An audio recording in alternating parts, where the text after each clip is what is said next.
Here we are at Cumberland Island, the southernmost of Georgia's barrier islands in the United States, and it's late November 2019. The last time I was here was in June of 1988.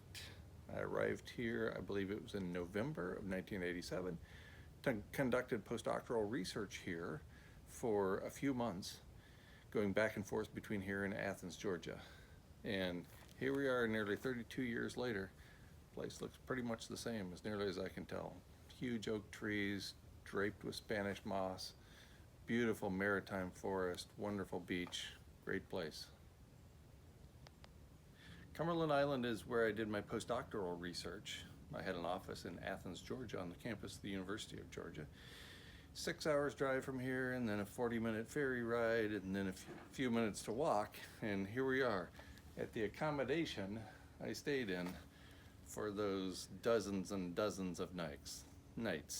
I would come down here with my wife and field technician, and we would stay here for 2 or 3 weeks collecting field data, and then we would drive back up take the ferry, drive the 6 hours back up to Athens, and I'd process the data and crunch the numbers and so on for about a week, and then we'd come back down for another 2 or 3 weeks and live here in this accommodation, which at the time we were told was old slave quarters, but I'm not so sure about that.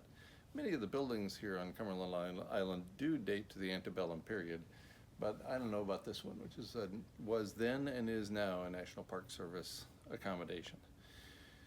There was a full-time technician who lived here named Tom, that's all I remember, and there was the occasional graduate student, other postdoc or faculty member who would show up and spend a few days here, but mostly it was the three of us, my wife and Tom and me, and my wife and I would go out and conduct field research all day.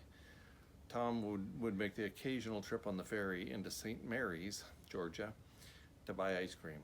It would all be melted by the time you got here, but he'd stick it in the freezer, whatever. It's better than no ice cream at all.